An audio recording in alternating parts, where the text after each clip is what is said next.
A un episodio extraordinario de entrevistas donde tengo el placer de conocer, aunque ya habíamos conversado por mensajes, al gran honorable Santiago Cuneo. ¿Cómo estás, Santiago? Buenas tardes. Bien, Diego, un placer enorme. Gracias por la oportunidad de charlar. No, igual, encantado. Digo, para la gente que no sabe, yo y Santiago ya habíamos estado conversando por ahí por DMs, tratando de cuadrar una entrevista, que digo, yo creo que invariablemente lo que pase hoy, tenemos pendiente una entrevista en persona, con calma, con un mate. Idealmente sería una gran conversación. Santiago, yo te lo digo de primera mano, soy muy fan de tu trabajo, de tu manera de expresarte, de tu crítica, de tu labor política, de tu trabajo de praxis, ¿no? Y sinceramente, digo, yo he usado muchos de tus videos, inclusive en mis reviews de noticias. Muy fan de tu contenido, muy fan de tu trabajo. Un placer tenerte por acá. Santiago, para la gente que no te conoce, yo creo que es mutuo porque también te sigo. ¿Cómo? Es mutuo porque también te sigo, así que un placer. Nah, hermano, no me digas eso, que ya me pongo desprotegido. Con los insultos me defiendo muy bien, con los halagos soy muy malo, muy malo. Sí. Vamos a hacer esgrima. Claro, claro. Oye, Santiago, te iba a comentar, digo, para la gente que no conozca a Santiago, Santiago radica en Argentina, en Buenos Aires, si no me equivoco. Si pudieras dar un poco de tu antecedente personal y político, porque digo, la verdad es que este canal está lleno de hispanohablantes de todos lados del mundo. Entonces, un poquito de contexto de quién es Santiago Cuneo. ¿Cómo no? A ver, nacido en el barrio de La Boca, de la provincia de Buenos Aires, porque lo que la gente conoce como la capital nos fue robada allá después de la batalla de Caseros, que marcó el final de nuestro querido restaurador Juan Manuel de Rosas, y la llegada del liberalismo más salvaje a la Argentina, con toda su influencia masónica británica, que implantó la República en la Constitución de 1853, y a partir de ahí se definen dos Argentinas, la que nunca terminó de ser y la que tristemente es, que hoy se plasma en toda su brutalidad pornográfica, y es que estamos invadidos por una administración británica disfrazada de democracia republicana en la Argentina. Así que soy nacionalista y peronista. Muy bien, nacionalista y peronista. Te soy sincero, no he tenido oportunidad de leer demasiado los textos de Perón, aunque estoy ligeramente familiarizado. Tenemos un amigo en común, Nahuel Michalski, un filósofo argentino al cual quiero mucho, respeto mucho. Siempre que conversamos, yo le doy mi postura. Yo me considero, o sea, soy materialista dialéctico por formación, pero yo me considero desarrollista y soberanista. Y sé que son dos atributos que pues, comparten mucho del pensamiento de Perón. Y la verdad es que cada vez que platico con Nahuel sobre mi manera, o sea, mi interpretación del marxismo, que digo que está mucho más cercano a lo que está haciendo China hoy en día, pues nos damos cuenta que hay mucho en común con lo que pregaba Perón o con las intenciones de Perón. Dicho esto, Santiago, digo, a final de cuentas, yo creo que el contexto mucha gente lo conoce. Yo he tenido el disgusto de tener que reportar sobre la catástrofe argentina constantemente en los últimos meses. Entonces, más allá de esto, me gustaría que tú nos dieras primero que nada un panorama general de cómo está la realidad en Argentina. Digo, entendiendo también que la gente está sumergida en propaganda, que muchas veces lo que reciben es información confusa y además bastante información falsa.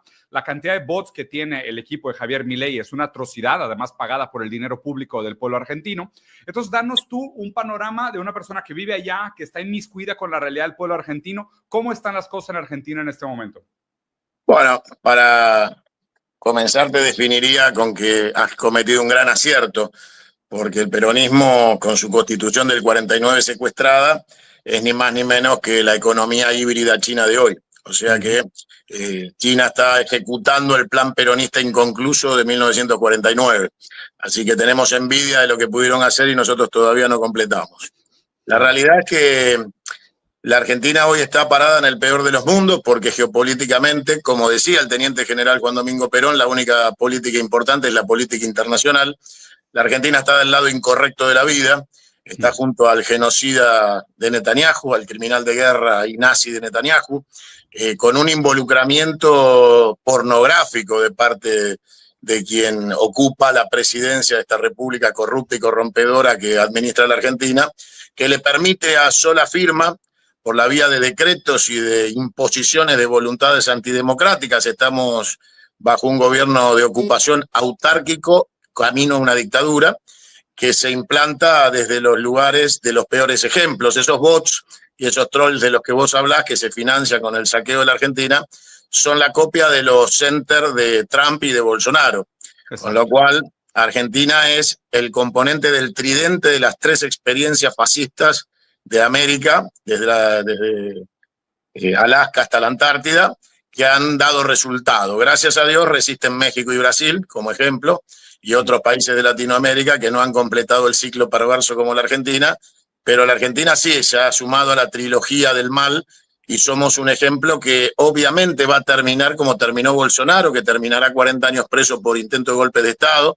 Trump no le queda mucho para el impeachment y la salida más violenta de los Estados Unidos. Yo creo que va a tener suerte si sale caminando, porque su vida hoy corre mucho peligro en función de los intereses macabros que está representando. Y obviamente la situación de la Argentina encolumnada en el eje del mal con una política norte-sur de un occidente capitalista anglófilo es un lugar muy poco feliz. Y lo estamos padeciendo internamente porque para poder cernir a la Argentina a esa dependencia en esa posición geopolítica necesitan reprimir hacia adentro. Hoy se ha confirmado la detención de Cristina Fernández y esto forma parte de una persecución clara y expresa que se lleva adelante en la Argentina a todos los sectores populares. O sea, claramente necesitan la represión interna y la imposición de un modelo de miedo y de terror. En el mismo día que detienen a Cristina, anuncian una reforma de la Policía Federal que le da absoluta disponibilidad a la ministra de Seguridad, que es una mujer enferma de adicción al alcohol, es una consumidora de alcohol que no pasa una alcoholemia de tránsito, y esa señora, que obviamente tiene sus terminales en el Mossad y el Departamento de Estado, hoy va a tener disponibilidad por decreto para poder hacer ciberpatrullajes, detenciones e inteligencia ilegal sin autorización de jueces o fiscales. Bueno, esto va marcando la involución a los tiempos más oscuros de las dictaduras en Argentina. Sin duda. Marquemos un poco el precedente histórico, Santiago, de cómo llegamos aquí, ¿no? Porque me parece que al principio hiciste como un leve antecedente de las dos repúblicas, la que nunca fue y la que tenemos hoy, que nos llevó a este gobierno de ocupación. Pero me gustaría que nos dieras en tus palabras, o sea, ¿cuáles son las condiciones anteriores a este gobierno de la Libertad Avanza de Javier Milei que propician el voto a Javier Milei, ¿no? Porque yo siempre digo, la gente lo votó 3 veces, que me parece un escándalo porque información sobre él había. Digo, tal vez la gente no tomaba en serio la información que estaba disponible de lo problemático que era él como figura y aún así lo votaron 3 veces, ¿no? Patrocinado por fondos extranjeros, por Atlas Foundation, por Liberty Foundation, por los hermanos Koch en Estados Unidos. O sea, él representa, como tú dices, un gobierno de ocupación. Pero ¿cuáles son aquellos indicadores históricos de la Argentina antes de la llegada de Javier Milei que propician su ascenso, ¿no? Porque digo, en el caso de Brasil, yo siendo brasileño lo entiendo muy bien. Me gustaría entender un poco más el caso de Argentina. ¿Qué pasa antes de la llegada de Javier Milei? ¿Cómo no? Bueno, el antecedente histórico que yo te marco es la bisagra que termina finalmente con la llegada de este esquizofrénico psiquiátrico al poder en la Argentina. Allá en la batalla de Caseros se definen las dos Argentinas. La Argentina primogénea, la Argentina del ADN, la Argentina nació confederada, no republicana. Yo soy confederado, no soy republicano. No quiero una república, no quiero una Argentina como Estado-nación republicano, quiero una Argentina claramente confederada, porque nacimos confederados, éramos una unión de provincias, estados independientes que se habían unido para consagrar la nación argentina, y fueron los momentos de éxito de nuestra patria. Cuando las invasiones inglesas intentan perforar la navegación de nuestros ríos para comerciar libremente nuestras mercaderías y saquearnos, nosotros vencemos después de la batalla de Obligado con la conducción de Juan Manuel de Rosas. Ahí se ponen como objetivo los británicos ya en la segunda derrota, cuando viene la flota anglo-francesa y es derrotada, y no solo derrotada, sino obligada a rendir honores a la bandera confederal de la Argentina con 21 salvas de cañonazo de los cañones de Trafalgar de su flota, e irse humillado de vuelta a Francia e Inglaterra, se decide definitivamente ir por Rosas. Y esa caída de Rosas implica primero la traición de un gobernador federal que es Urquiza, que contrata a mercenarios portugueses de la corona portuguesa para venir a pelear contra Juan Manuel de Rosas trayendo tropas extranjeras. Esa derrota divide la Argentina y de ahí para acá el bien y el mal luchan en la Argentina. Entonces, la derivación de aquello fue una constitución liberal, copia de la de los Estados Unidos, mal hecha, perversa, mitrista, alberdiana, que fija las condiciones de una sociedad de élite que viene a decirle al resto de los argentinos que tienen que ser pobres y esclavos y entender que los señores feudales de la Argentina tenían derecho al fraude electoral, tenían derecho a la riqueza y a someterlos a la indignidad de trabajar por el jornal cuando el patrón de la estancia decidiera que ese día podían trabajar y comer.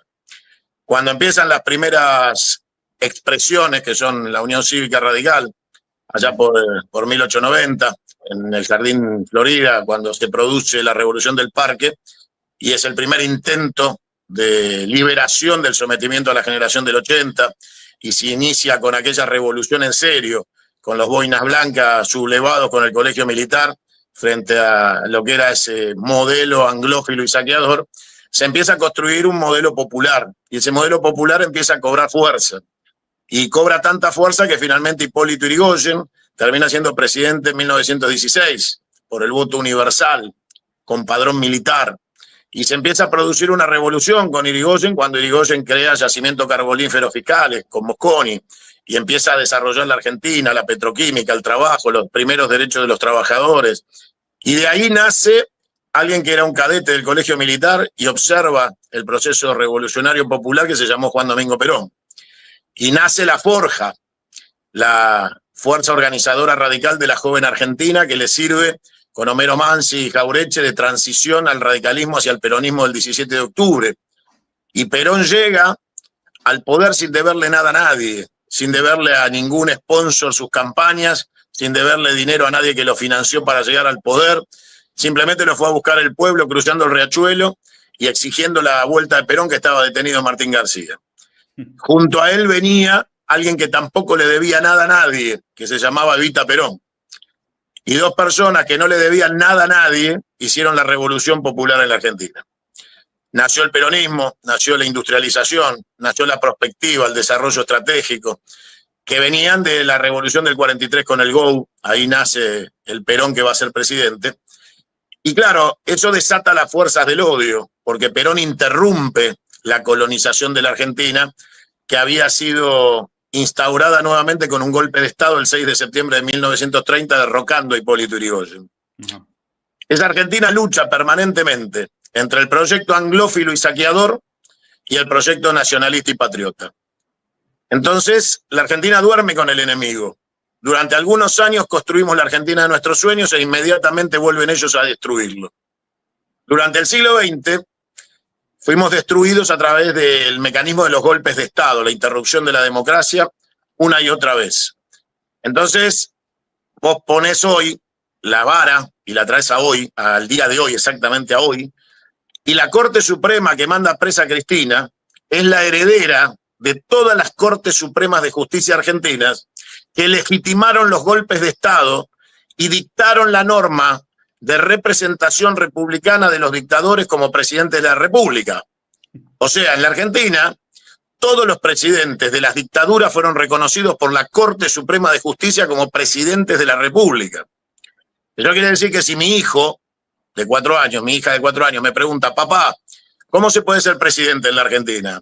Mirá, hija, según la Corte Suprema de la Nación, por los votos o por las botas, porque han reconocido a cualquiera que se sienta en la casa de gobierno, venga de las urnas o de los tanques. Qué locura. Con lo cual, esto muestra que hay un sistema de statu quo y que la República es una asociación ilícita, donde el Poder Judicial, que es la última instancia del orden constitucional argentino vigente, hace que los sectores populares nunca puedan completar su revolución. Porque cuando vos avanzás sobre la revolución, te detienen, te quitan tus bienes, te quitan la libertad, te atemorizan, te persiguen con la Constitución, porque la Constitución es funcional a ese orden represivo. Sí, sí, sí. Entonces, fíjate qué paradoja. Si tuviéramos el 100% de las dos cámaras de representantes de la Argentina, la Cámara de Diputados y la Cámara de Senadores, la ley saliera por unanimidad absoluta, la Corte Suprema se guarda el derecho de admitir o no la aplicación de la ley porque analiza su constitucionalidad. O sea, no alcanza la voluntad popular unánime de ambas cámaras para que sea ley. Todavía falta que la Corte lo autorice. Si a esto le agregás que no tenés unanimidad, pero tenés mayorías parlamentarias en ambas cámaras, y sacás una ley por mayoría, como salió la ley de medios hace muchos años atrás. Sí. El presidente en la Argentina es un presidente monárquico, tiene derecho a veto de las leyes e indulto presidencial. Entonces, el poder popular del Congreso saca una ley, pero el presidente te la veta. Para hacer caer el veto, tenés que insistir en la ley, pero tenés que tener mayorías especiales. Entonces, si el presidente tiene una minoría parlamentaria que no te permite acceder a la mayoría especial, queda fijo el decreto por el cual el veto se sostiene y la ley cae. Entonces, en la Argentina, el poder popular del voto es el único que no tiene poder, porque el Congreso trabaja para sacar leyes que te puede prohibir una minoría parlamentaria con veto presidencial o te la puede impedir aplicar la Corte Suprema de la Nación. Entonces, en este esquema estamos atrapados los argentinos y de acá no podemos salir sin una revolución, porque la Argentina no puede salir de la trampa constitucional en la cual el pueblo no tiene poder para modificar el statu quo. Si no vamos a hacer una reforma de la Constitución y no planteamos la situación en términos de una asamblea constituyente para que a partir de ese momento los poderes del Estado cesen en el ejercicio de sus poderes, porque el poder radica en la asamblea constituyente, no podemos salir de esta trampa. Acá, como dijo alguna vez el general Perón, no hay que cambiar de collar, hay que dejar de ser perro. Y llegamos a Milei porque después de varios gobiernos, incluidos los de Cristina, nadie ha querido hacer la revolución. Todos se han conformado con ser reformistas republicanos. Entonces, los gobiernos iban al Congreso a negociar el nombramiento de los jueces. Entonces, vos vas a escuchar hoy que algunos dicen los jueces son de Macri. Los jueces los puso Macri. Bueno, eso es una mentira, es una falacia, porque hace 28 años que los que tenemos mayoría en el Senado, donde se nombran los jueces, somos los peronistas. Entonces, si salieron jueces macristas, fue con acuerdo peronista. Y eso es porque no son revolucionarios, son reformistas. Entonces, ¿qué pasó? La sociedad cansada del fracaso y frente a un último gobierno que atravesó la corrupción y la inmoralidad de Alberto Fernández, sumado a un proceso global único e irrepetible, que fue el experimento pandémico desarrollado durante 2 años, donde la Argentina fue protagonista vergonzoso de esa alianza con la Organización Mundial de la Salud y todo el mecanismo de encierro a una sociedad, la sociedad salió de ese encierro llena de resentimiento, llena de incertidumbre, cansada y agotada del fracaso, y decidió romper el esquema de statu quo político en la Argentina. Los vivos, porque hay que reconocerle que de boludo no tienen nada, se percataron de que la clase política, y digo clase con desprecio, había llegado a su fin. Y propusieron un outsider delirante, psiquiátrico, esquizofrénico, fácil de manipular, para poder hacerse del poder en la Argentina y poder llevar a la Argentina definitivamente a su balcanización y desaparición como integridad territorial, política, filosófica, ética, religiosa, económica y financiera. Y en eso están. Pero ¿cómo llegamos acá? Por los errores propios, porque hicimos las cosas mal, porque cuando tuvimos que ser revolucionarios fuimos reformistas, cuando tuvimos que reformar la Constitución, volver a la Constitución del 49 y alinearnos en los BRICS y jugar fuerte con China, con Rusia, jugar fuerte con la India y con Brasil, la Argentina se seguía sentando con la generala de 4 estrellas que visitaba a Cristina en el Senado, seguíamos yendo al Fondo Monetario a pedir disculpas y seguíamos negociando con BlackRock y Templeton. Bueno, todo eso está mal, no declaramos el default soberano, no construimos patria, nos conformamos con resultados electorales y hoy somos víctimas de nuestros propios errores. La carcelera de Cristina es Cristina. Se metió presa sola porque ella no metió preso a Macri cuando lo tuvo que meter. No metió preso a los miembros de la Corte cuando lo tuvo que hacer. Y cuando vos no haces los goles en el arco ajeno, te los hacen en el tuyo. Sí.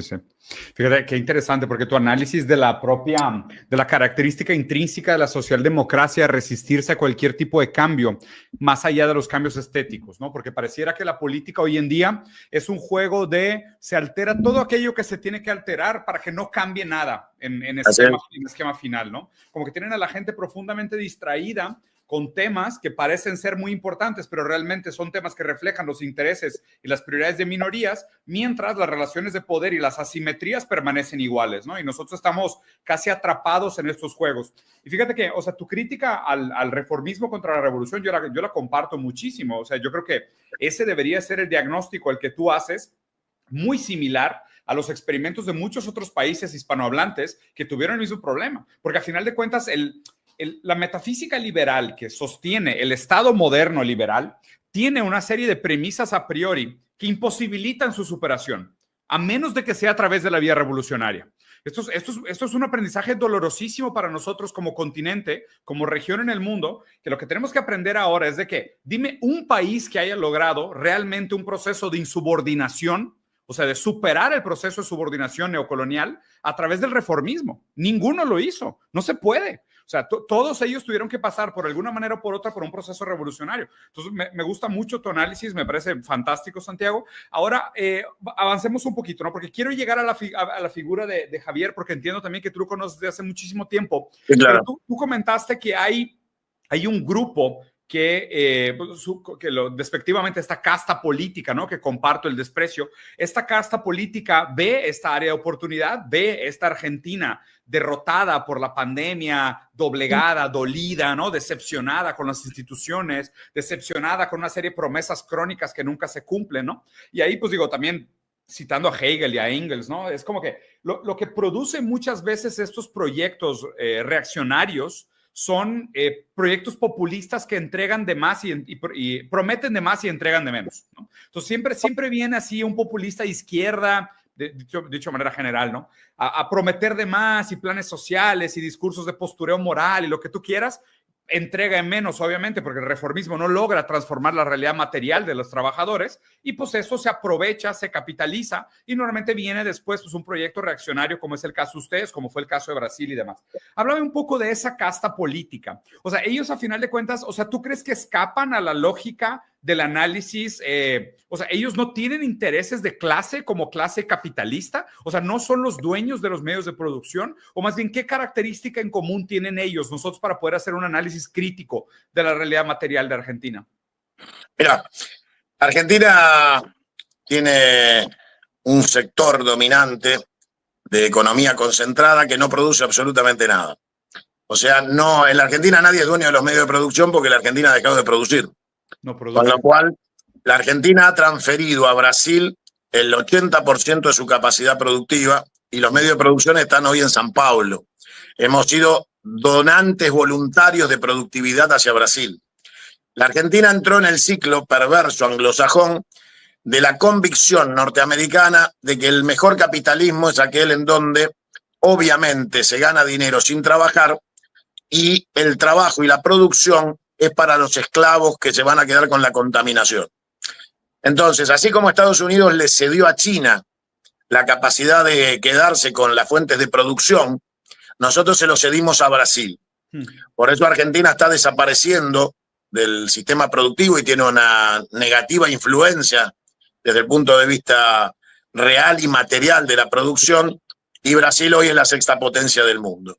Claro. Entonces, Argentina no tiene una burguesía productiva, tiene una burguesía financiera. Parasitaria.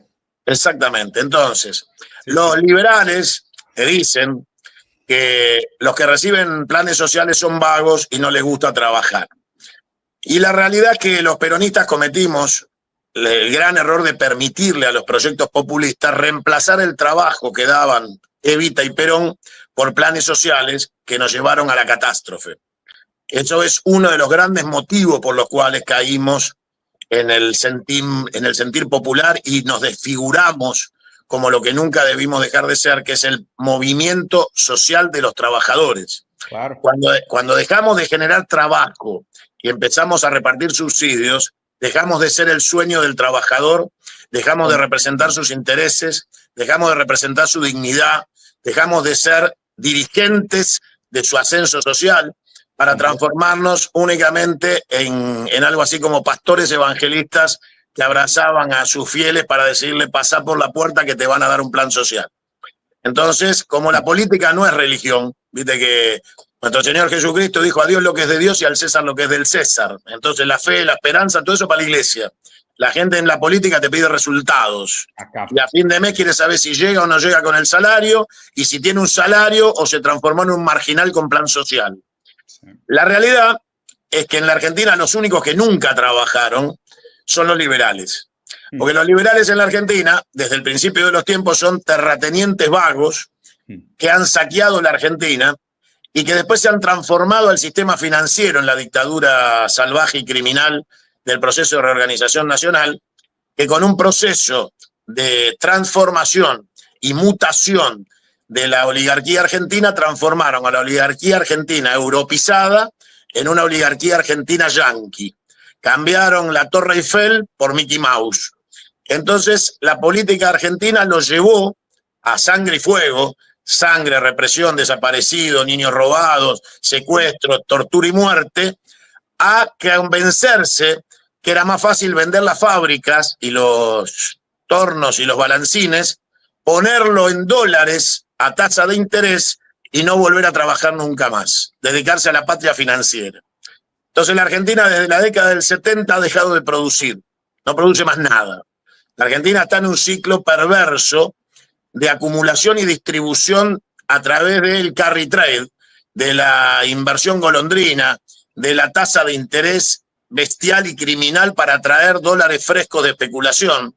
Entonces la Argentina está en un proceso político-social de desintegración de la comunidad organizada. Porque hasta el más boludo quiere especular, ya no quiere trabajar. Entonces, esa cultura de la destrucción de la cultura del trabajo ha sido planificada y ejecutada sistemáticamente. Claro, y eso también explica muy bien por qué este gobierno de ocupación continúa ese proyecto de vender el país entero, porque como es un país que no tiene fuerzas productivas, su única manera de subsistencia es a través de la mercantilización de su propio cuerpo, por así decirlo. O sea, se prostituye. A esto, Diego, agregale que la única manera que la Argentina sobrevivió habiendo entregado sus medios de producción a Brasil fue endeudándose, tomando deuda. Porque el único mecanismo para sostener la fantasía de la existencia de una Argentina que todavía vive y respira es a partir de los mecanismos artificiales de la economía. Claro. La Argentina ahorraba y ahora se endeuda. La Argentina trabajaba y ahora especula. Ahora, ¿cuál es el problema de todo esto? Que cuando vos tenés una dirigente como Cristina, por el cual hoy lloran muchos argentinos, y Cristina te dice que somos capitalistas y bimonetarios, es lo mismo que votar a Milei. Entonces, básicamente nuestro problema más grande es que la derecha liberal tuvo como contraparte una socialdemocracia liberal. Entonces, básicamente son dueños de toda la cancha. Sí. Esa falsa disidencia o disidencia controlada, en palabras filosóficas, es la manera en cómo se ha perpetuado el status quo de la socialdemocracia en América entera, ¿no? Y desde Estados Unidos. O sea, Estados Unidos es el ejemplo perfecto. La gente se le olvida que la diferencia entre republicanos y demócratas es muy pequeña, es marginal. Los dos son liberales. A final de cuentas, las dos premisas son liberales, su metafísica es liberal, individualismo sistemático, favorecer los fines del capital, neoliberalismo desatado, política económica neoclásica, en fin, lo que entendemos muy bien. Ahora hablemos, o sea, antes de hablar del futuro y de las alternativas, porque me gustaría dejar ese para el cierre, Santiago. Hablemos un poquito ahora sí de la figura de Javier Milei, porque tengo entendido que tú lo conoces de hace muchísimo tiempo, ¿no? O sea, ¿cuál es la relación? Era empleado mío, era panelista de mi programa. ¿Era panelista de tu programa? Sí, claro. Mira. A ver, era un outsider económico de derecha con el cual yo podía plantear la discusión extrema de la derecha a la derecha que gobernaba. Entonces, mostraba contradicciones profundas entre ellos mismos, que finalmente se saldaron todas porque hoy Caputo, al cual insultaba Javier Milei por corrupto, es su mejor ministro de Economía de todos los tiempos. Sturzenegger, que era el presidente del Banco Central de Macri, hoy es su ministro de la Reforma del Estado. O sea, finalmente la sociedad argentina le ha permitido a los liberales transmutarse una y otra vez de las dictaduras a las democracias y ir reciclándose, pero lo más importante es que ellos lograron la rendición de los nuestros. Los nuestros empezaron a ejecutar un discurso liberal tratando de convencer a la gris, oscura y chota clase media argentina, que ya ha desaparecido, entre otras cosas, de que la propuesta tenía que ser liberal para que te voten. Entonces, para ganar la última elección que se ganó, Cristina eligió a Alberto Fernández, un empleado de Manieto del Grupo Concentrado Clarín, un tipo que venía de los seguros, que terminó cometiendo estafas como presidente con la compañía de seguros, que claramente era alguien del campo enemigo y fue elegido para ser el candidato del sector nacional y popular. Terminamos en la catástrofe de la pavimentación del retorno de ellos de manera descarada a través de este personaje siniestro. ¿Qué es Milei?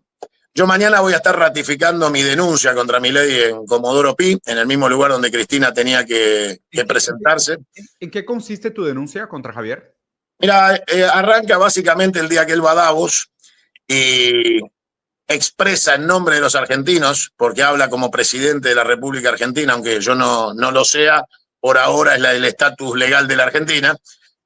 Habla en nombre de los argentinos y dice que todo aquel que defiende las políticas de género es un pedófilo y habla de la comunidad LGTBQ+.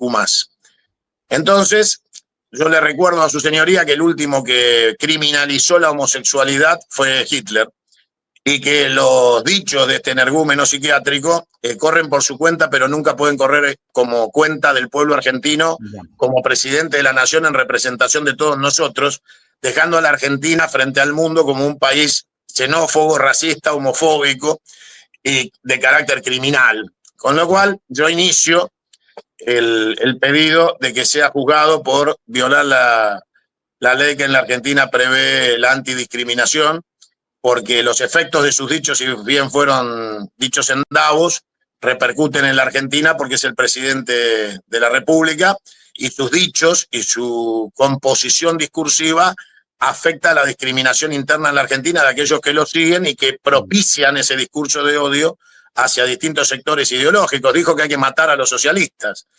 Lo dijo hace menos de 2 semanas en Europa, cuando expresándose en el Congreso del Fascismo Internacional, dijo hay que hacer a los mierda a todos esos zurdos, hay que matarlos a todos. Bueno, básicamente todas esas expresiones son delictivas en la Argentina, por lo menos mientras preservemos algo de la democracia. Y a partir de ahí yo hago una extensa exposición que estoy terminando de redactar en este momento cuando termine de charlar con vos para llevar mañana muy temprano a Comodoro Pi, que hacer una ampliación que deriva no solo de la ley antidiscriminatoria, sino que se mete también en, por ejemplo, sus conductas de apoyo a la pedofilia y su delirante conducta personal con respecto a muchos temas que voy a blanquearle a su señoría para que pueda profundizar. Buenísimo. O sea, es una queja compleja, entonces, en el sentido de que tiene varios aspectos de lo que ha hecho, tanto como figura, o sea, como en lugar de la presidencia, pero también compete algunas de sus actividades antes de ser presidente. Así es. También tengo entendido que tuviste mucho acceso a su vida personal y demás, ¿no? Porque ahí es donde creo que existe una desconexión profunda de la gente. O sea, equivocadamente, ¿no? Y entiendo la cultura del meme y la verdad es que me siento una lástima profunda por esta generación que se hace ideas sobre las cosas leyendo hilos en Twitter y viendo memes y malas explicaciones de cómo funcionan las teorías políticas, pero Javier Milei pues llegó a la fama que tiene siendo, como tú dijiste, este economista de derecha brutal, ¿no? De la escuela libertaria, de los peores castas de anarcocapitalistas de Hayek y von Mises, que eran todos unos bastardos de lo peor, y basta leer sus libros para darse cuenta que mínimamente califican como humanos por la manera en cómo pensaban, eran de verdad una cosa deplorable la manera como pensaban, y pues lo interesante es que Javier Milei es bastante congruente con las políticas que expresaba von Mises y Hayek, ¿no? Sí. De este mercado floreciente de niños y la proliferación de la libertad sobre todas las cosas. Entonces, digo, tú que lo conoces más a título personal, su vida personal, o sea, ¿cuál sería tu lectura de carácter? O sea, ¿qué es lo que la gente tal vez no ha entendido de Javier Milei que sería importante que tuvieran en mente? A ver, primero que estamos enfrente de una persona enferma, esquizofrénica, psiquiátrica, que nunca fue tratado. ¿Diagnosticado, Santiago, o lo hice Sí, tú de sí, manera... sí.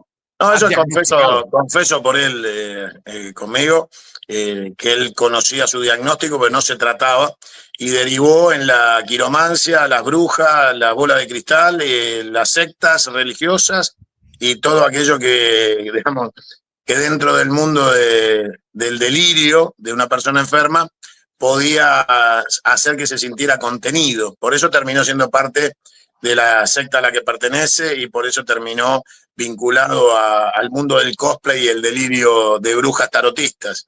Esa es su descripción. Estamos frente a eso, primer punto. Si no, la gente no entiende de qué estamos hablando. Estamos hablando de un loco que le pregunta a las cartas si está bien que bombardeen Palestina. A ver, estamos frente a un loco psiquiátrico. Ese personaje que es esquizofrénico, que es loco y que es psiquiátrico, tenía charlas conmigo que arrancaban desde las posiciones de los delirios que decía y se entablaba supuestamente una charla que tenía que ver con filosofía y política y terminaba irremediablemente, como todo loco, justificando sus dichos con ejemplos personales, o sea, autorreferenciales. Yo digo esto porque a mí me pasó, y empezaba la locura, que lo llevaba a hacer una introspección hasta su infancia y ahí te enganchaba en la narrativa de su propia experiencia como justificación. Entonces, un buen día, discutiendo pedofilia, él tenía pornografía infantil en su tablet. Entonces le digo, pero vos sos un pedazo de pedófilo, hijo de puta. ¿Cómo podés defender el consumo de pedofilia?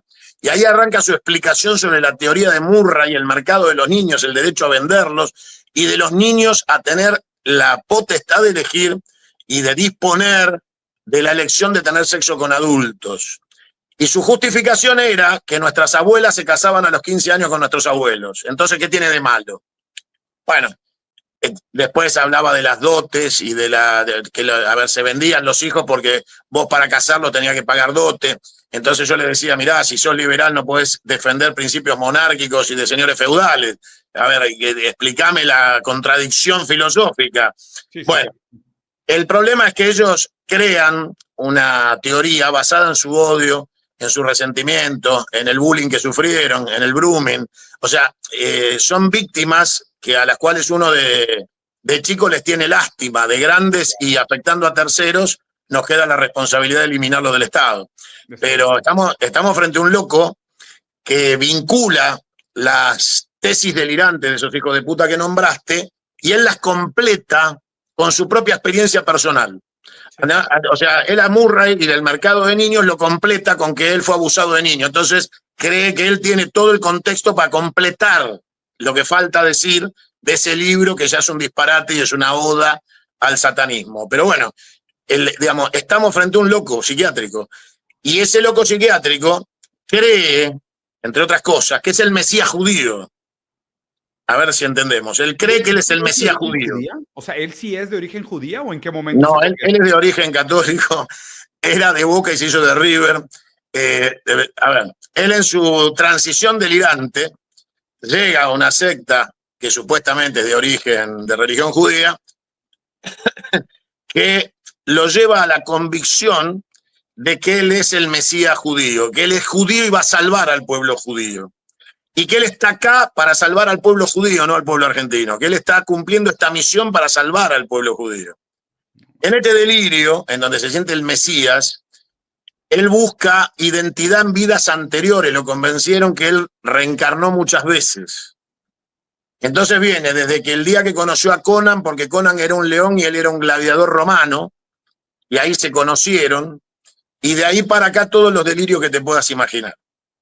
Entonces, eso es mi ley. Ahora, atrás de este loco psiquiátrico, que juega a ser el Mesías, que tiene delirios que son inarreglables y solo de tratamiento psiquiátrico, Caputo, su mentor, autor ideológico y creador, que es Eurnequian, el dueño de Aeropuertos Argentina 2000, siguen saqueando la Argentina, el litio, el petróleo, el agua potable, el acuífero del litoral, la pesca, quieren entregar las Malvinas, quieren destruir la Argentina, quieren poner bases norteamericanas en la Patagonia.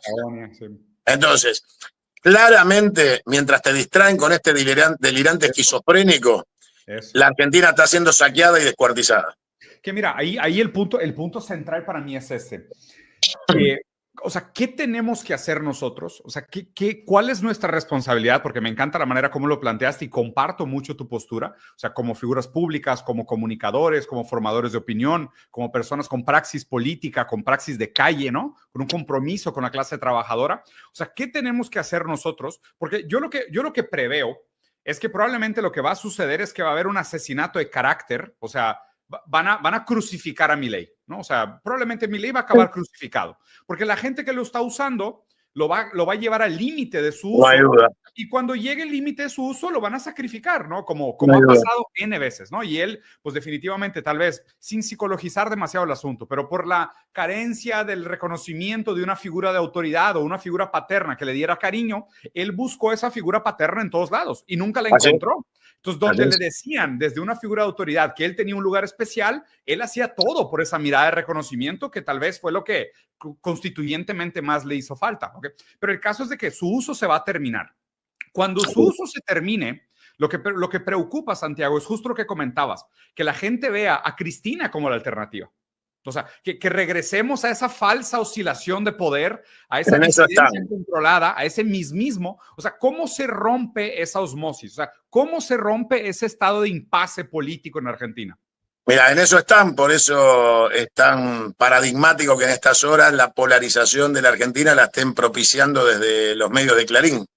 Es Clarín el que fogonea Milei o Cristina. Claro. Es Clarín el que obliga...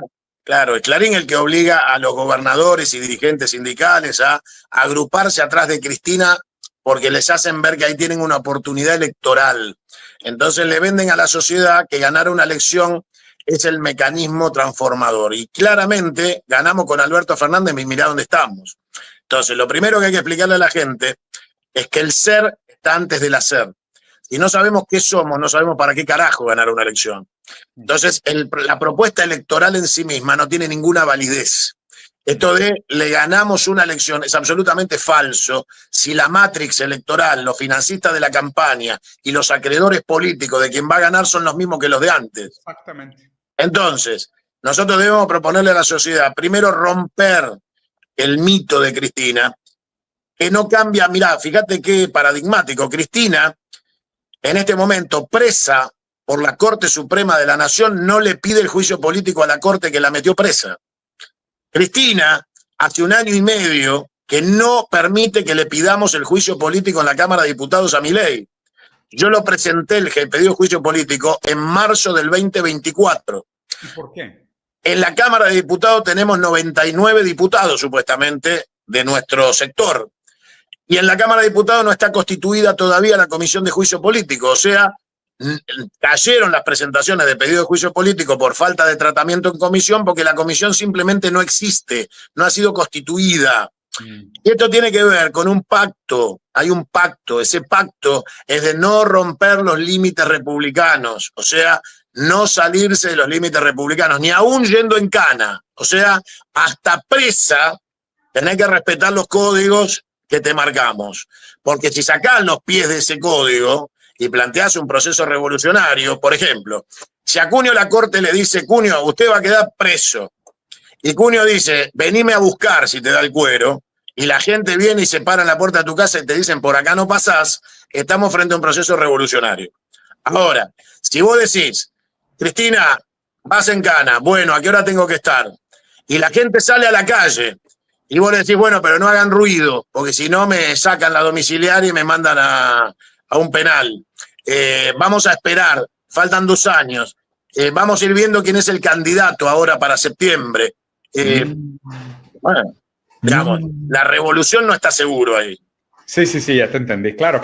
O sea, lo que pinta es otro proceso democrático, reformista y batallas y victorias simbólicas. Quitamos a Milei, ahora sí todo va a estar bien. Venga otro préstamo del FMI, continúan regalando el país.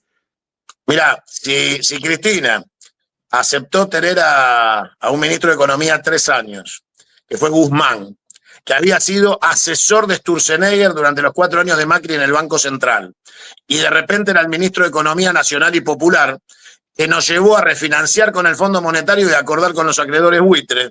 Y si no llega Sergio Massa por la ventana y se hace cargo del último año y medio, nos íbamos en helicóptero. Se terminaba ese día. Entonces, y fíjate qué paradigmático, Massa nos introduce a los BRICS, nos lleva a los BRICS, al lugar correcto. Y sectores que hoy salen a la calle por Cristina, trabajaron para que pierda Massa. Entonces, la realidad argentina es muy compleja si no la vamos resolviendo en un carácter revolucionario y pidiéndole a la sociedad que vote por la reforma de la Constitución, no por un candidato. Claro. Hay que reformar la Constitución, hay que salir de la democracia republicana, hay que terminar con los poderes fácticos, hay que romper el statu quo, hay que dejar de cambiar de collar porque hay que dejar de ser perro. Sí. Pero este concepto que se tiene que arraigar en la sociedad empieza a notarse cuando el 50% de los empadronados para ir a votar no está yendo a votar. ¿Por qué? Porque se dan cuenta que es una trampa, que siempre es un clavo, saca otro clavo para que nada cambie. Claro. Entonces los que aprendimos de nuestros errores, ya sabemos que adentro de la República no hay solución y que de los laberintos se sale por arriba.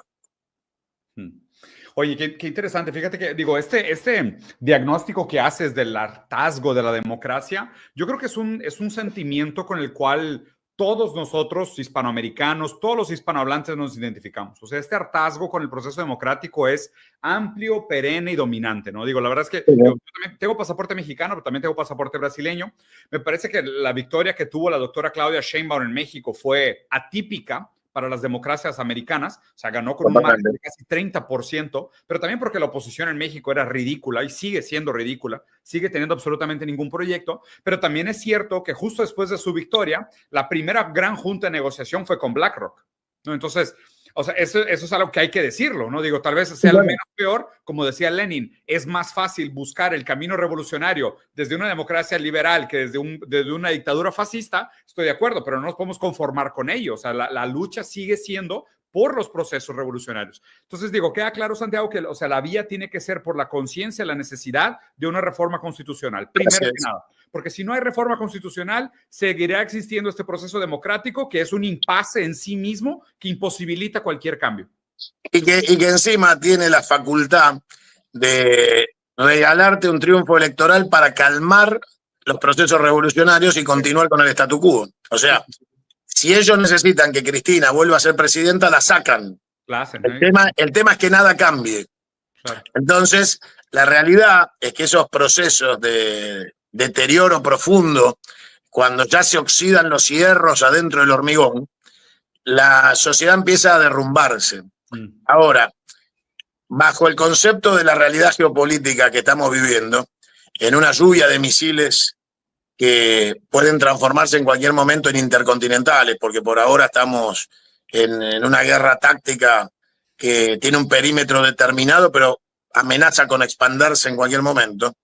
Estamos en un mundo donde en Estados Unidos estamos más cerca de la guerra civil que de la guerra mundial. Claro. El proceso interno de Estados Unidos tiene un nivel de deterioro que se acelera minuto a minuto hacia lo que yo te planteaba recién, que es un posible impeachment acelerado de Donald Trump, que ya muestra aparte estados seniles parecidos al de su antecesor.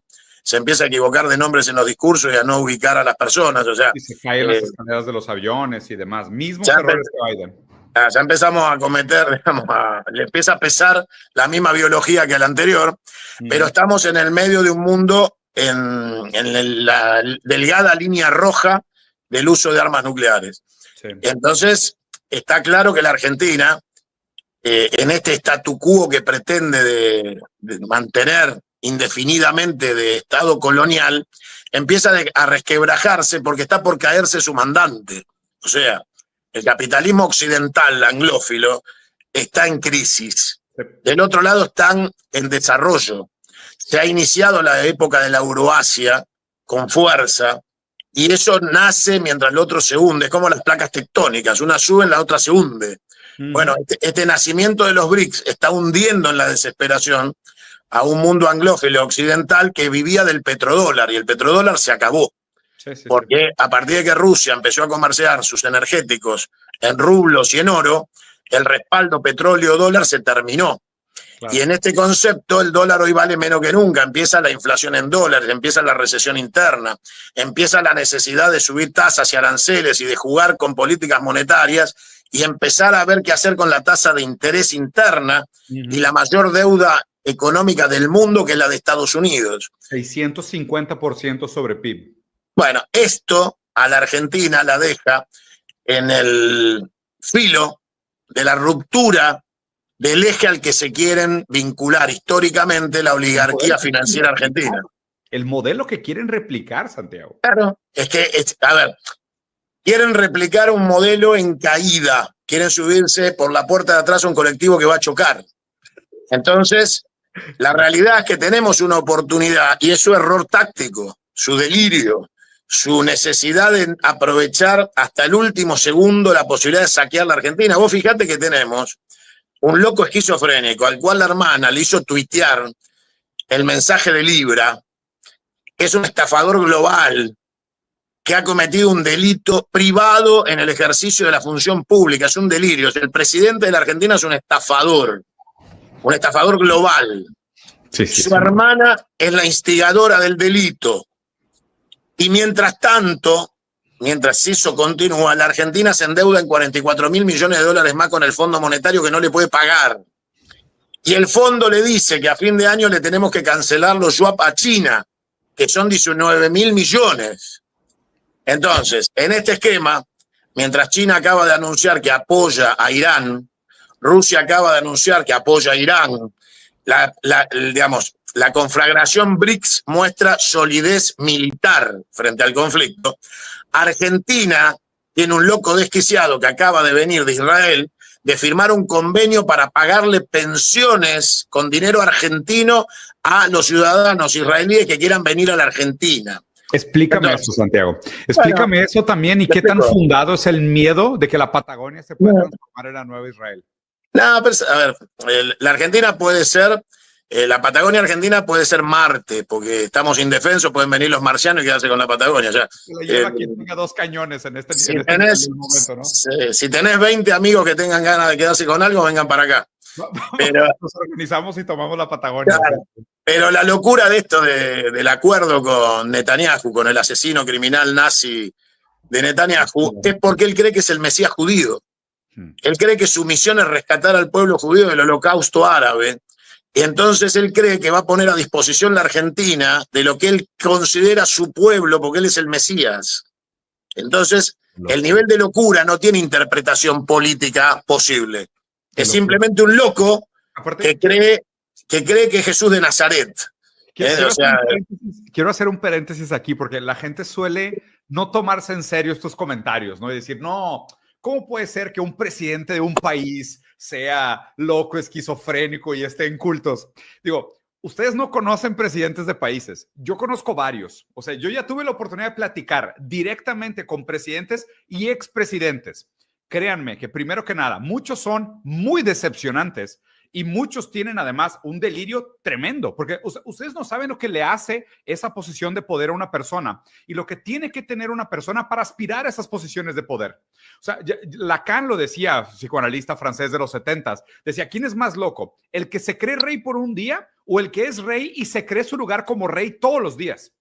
¿No? Entonces, hay ahí definitivamente una predisposición y quiero que la gente escuche esos comentarios de Santiago, porque sé que Santiago es una persona que conoce a Javier en primera persona, o sea, ha tenido horas con él detrás de cámaras, en momentos privados, con algunos Ferret con Coca-Cola de fondo, o sea, a altas horas de la noche, y ha escuchado las conversaciones que la gente no debería escuchar de una persona que nunca debería de aspirar a un puesto de poder con el dominio y la responsabilidad sobre la vida de tanta gente. Por eso me parece tan importante que la gente se tome en serio estos comentarios, porque a ver, es sumamente preocupante. Y el tema de la vinculación con Israel en este momento histórico y además con el peligro que se presenta a nivel geopolítico, digo, yo no entiendo cómo el pueblo argentino no está en la calle, ¿eh? O sea, yo estaría... Te voy a dar una frase que mañana le voy a decir al juez. Estamos frente a quien se siente un mesías del judaísmo que me dijo a mí que le va a estar agradecido toda la vida a Mengele por haber creado la clonación que le permitió recuperar a Conan. O sea, estamos... Te agarran la cabeza. Bueno, a ver, Como él clonó a Conan, y para él en sus investigaciones, el Mengele es el autor material de la creación de la tecnología de clonación, él le va a agradecer toda la vida a Mengele que haya creado la clonación porque así recuperó a Conan. Por Dios, por Dios. En su delirio, Conan resucitó. O sea, a ver, estamos frente a un loco. Según él, Conan le dijo que clonara 5 veces y él se iba a dar cuenta cuál de los 5 perros clonados era él porque le iba a dar una señal. Entonces, según este esquizofrénico delirante, venció a la muerte, Conan volvió, lo clonó y volvió. Todo gracias a Mengele, pero él es el Mesías judío. No, es que sí. O sea, sí. Da para una pésima historieta de periódico cuando esto nos dé risa como 50 años en el futuro, ya que hayamos superado dialécticamente este impasse que parece terrible en este momento histórico, pero en este momento es sumamente asustador. Mira, nosotros tuvimos en la Argentina, para que la gente entienda y pueda entonces tocar tierra. Nosotros en la Argentina tuvimos un loco delirante que administró el poder y que tenía el mismo nivel de locura mesiánica, delirante y ocultista, que fue López Rega, con Isabel Perón. En la Argentina, vos sabés que después que se da el golpe de la Libertadora, el bombardeo a la Plaza de Mayo, se roban el cuerpo de Evita Perón. Quien se roba el cuerpo de Evita Perón, veja el cuerpo de Eva Perón. Eva Perón fue vejada. Su cuerpo fue vejado. Evita fue secuestrada durante años y años, ocultada en camiones del ejército que se movían con su cuerpo por toda la Argentina hasta que la sacaron de la Argentina, se la llevaron a Europa, la enterraron en un cementerio en Italia, la guardaron hasta que se la devolvieron a Perón. Cuando se la devolvieron a Perón, Perón fallece y el brujo López Rega hacía ocultismo con el cuerpo de Evita. O sea, los argentinos ya tuvimos locos desquiciados, esquizofrénicos del ocultismo en la Argentina, que encima era miembro de la PDUE, de la masonería católica. Sí. Y para que la gente entienda, el heredero del poder en la Argentina después de López Rega y de Rodrigo, el ministro de Economía del Rodrigazo en tiempos de Isabel, fueron Martínez de Oz en el Ministerio de Economía y Macera de la PDUE en la dictadura militar. O sea, nosotros ya venimos de escuela de estos psiquiátricos, esquizofrénicos, locos del ocultismo y de la masonería y de la locura delirante. O sea que no es la primera vez que nos toca. Los peronistas fuimos víctimas históricos de todos estos delirantes. Y obviamente tenés ahí la raíz de alguien al que le decían el brujo, que era López Rega, porque administraba el mismo nivel de locura mesiánico que tiene este delirante esquizofrénico. Y entonces vos le preguntás a la mañana si el clonazepam le permite levantarse porque pasa 14 horas encerrado en su habitación masturbándose. La realidad, que es la de cotidiana, digamos, la que la esquizofrenia le permite volver cada tanto, vos vas a ver que tiene ataques públicos, gestualidades públicas, ya quedó evidente, que se le escapan porque se le está haciendo el efecto del clonazepam y lo tienen que guardar corriendo antes que le dé el ataque en público delante de una cámara de televisión. Claro. Bueno, esto de que escucha voces, claramente cualquier psiquiatra, psicólogo te va a explicar que escuchan voces de mando. O sea, que ellos creen que alguien les está dando órdenes de lo que tienen que hacer, que obedecen, voz de mando. Bueno, este loco psiquiátrico cree que se conecta con Conan, que habla con Conan a través de espiritistas. Entonces, no quiere que le digan que el perro está muerto, meado, enterrado, violado por un burro. El perro se murió. No acepta la muerte de su perro, no quiere que se lo digan porque explota de ira. Sí, acaba siendo realmente su único amigo y su voz de la razón, ¿no? Lo que debe ser lo que alimenta su fantasía de delirio. Entonces, él creía que Conan era su portal del tiempo. Ahora reíte de todo lo que quieras. Santiago, entonces tú presentas mañana esta denuncia. O sea, ¿qué tipo de apoyo o qué tipo de acción esperarías del pueblo argentino o qué puede hacer la gente? O sea, ¿qué se requiere? Porque digo, si estoy entendiendo el impasse político que me planteaste, la oposición en este momento quiere esperar este par de años que le faltan a Milei para que se acabe de destrozar como figura pública, para que sea más... Yo trabajo para terminar con este gobierno todos los días y voy a ser candidato a diputado nacional para ir al Congreso a patear culos y cabezas y exigir el juicio político para terminar con este gobierno cuanto antes. Si nosotros no terminamos con este gobierno a través del juicio político en el 2026 como máximo, pronostico que no solo tenemos problemas, sino que tienen posibilidad de reelección. ¿De verdad? ¿De reelección? Sí, claro. ¿Pero con Javier o otro candidato? No, con el que sea. Es indiferente si continúa o no. No les es necesaria la continuidad de él. Pero tienen chances claras de quedarse si nosotros no aceleramos los tiempos más verticales de caída de este gobierno. Porque van a hacer coincidir el tránsito de la caída lenta con el proceso electoral. Y si del otro lado tenemos nada más que un grupo de muchachos que no se animan a la revolución y siguen planteando un esquema de distribución de planes sociales y siguen planteando figuras retardatarias de un modelo violento socialdemócrata, porque te plantean que quieren romper todo hasta que les dicen que se vayan a la casa. Entonces, la sociedad te mira y te dice, no sos ni chicha ni limonada. Finalmente decís lo mismo que ellos, porque te repito, a ver, si el peronismo dice que es capitalista, estamos terminados. Ya está, vámonos todos a casa.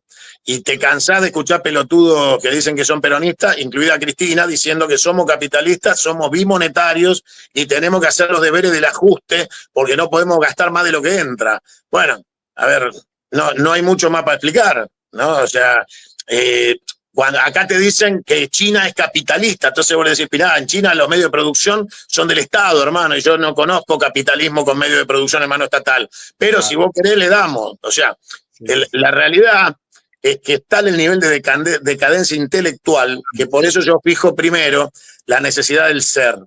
Tenemos obligación de explicarle al pueblo argentino, a ese 50% de la población que no va a votar, con el cual podemos ser gobierno. O sea, si el 50% de los que no van a votar los convencemos, somos gobierno, porque el otro 50% está fraccionado. Claro. Entonces, tenemos que ir a la búsqueda del argentino que creyó y entendió que esto es una mierda, pero no encuentra dónde ir. Bueno, le tenemos que proponer, como yo digo en mi libro, Democracia Confederal 2, que se están cumpliendo las profecías de Parravicini y Don Orione. Y Parravicini decía que la Argentina, si no ven venir al hombre gris, tendrá su revolución francesa. El hombre gris no es un guarda de tren, es la clase media, es una metáfora de la clase media que es gris, chata, oscura, que no se va a despertar por conciencia revolucionaria, pero que el día que se despierte por la bronca acumulada, la Argentina tendrá su revolución francesa. Bueno, bienvenida a la revolución francesa, el tema es que hacemos un día después. Yo trabajo para el día después de la Argentina, claro. Porque las cosas van a pasar y nos va a tocar gobernar. Oye, interesantísimo. Santiago, para que la gente pueda continuar siguiendo tu trabajo, escuchándote, ¿dónde te pueden seguir? ¿Qué tan seguido haces tu programa? ¿Dónde te pueden ver? En Canal 22, que es nuestro canal de independencia comunicacional, gracias a Dios, ya hace 9 largos años, que nos permitió dar esta batalla, que no es una batalla cultural como definen ellos, es una batalla de épica revolucionaria que tiene que ver con nuestros orígenes. Y obviamente lucha, batalla y victoria. Así que nos vemos todos los días. Yo hago cientos de notas por día. Agradezco a toda la prensa local y del mundo con la que charlamos, como en este caso con vos, que tenía muchas ganas de charlar con vos y te prometo visitarte con mate allá en México, prontito nomás. Y bueno, y después en Canal 22, www.canal22web.com y 1+1+3, que es nuestro histórico programa que ya tiene más de 16 años. Perfecto. Ahí de todas formas en el canal de YouTube voy a dejar colgado en el primer comentario los links para que la gente te pueda seguir. Yo la verdad te soy sincero, tenía planeado ir a Argentina en octubre, pero para cómo están las cosas y todo lo que están diciendo de que van a meter a la cárcel a la gente que insinúe que Javier tiene relaciones con su hermana, pues yo muchísimas veces, entonces ya no sé si quedarme con las ganas del asado, mejor nos vemos en México, nos vemos en Brasil. Mira, yo voy a cumplir con visitarte pronto, como te decía. Si no es julio, va a ser pronto, que estoy en México con vos a cumplir mi palabra. Y después te esperamos acá. Aguantate después de las elecciones y te hacemos un buen asado criollo acá en la provincia de Buenos Aires.